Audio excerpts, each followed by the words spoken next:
Hello friends, ఇంట్లో ఏమీ లేనప్పుడు స్పైసీగా ఏదైనా తినాలనిపిస్తే ఇలా వెల్లుల్లి కారం రైస్ చేసుకొని తినండి. చాలా అంటే చాలా బాగుంటుంది. స్పైసీ ఫ్రైడ్ రైస్ తిన్నట్టు ఉంటుంది. Welcome to Anu foods. నేను మీ అనుష.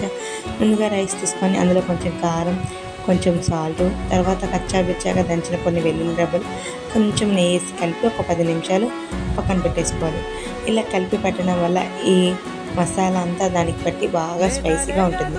తర్వాత కడాయి పెట్టేసుకొని కొంచెం ఆయిల్ వేసుకొని ఒక 3 పచ్చిమిరపకాయలు, కొంచెం సాల్ట్ వేసి మంచింగ్ కోసం వేయించి పక్కన పెట్టేసుకుంది.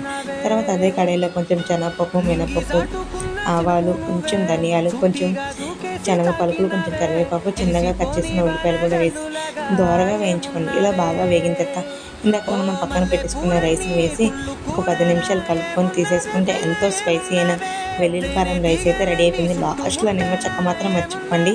టేస్ట్ అయితే అదిరిపోతుంది. ఆనియన్స్ పెట్టుకొని తింటే ఇంకా మామూలుగా ఉండదు. మధ్య మధ్యలో పచ్చిమిరపకాయ కొరుకుతూ తింటూ ఉంటే టేస్ట్ అదిరిపోతుంది. మీరు కూడా ట్రై చేయండి. Thank you for watching.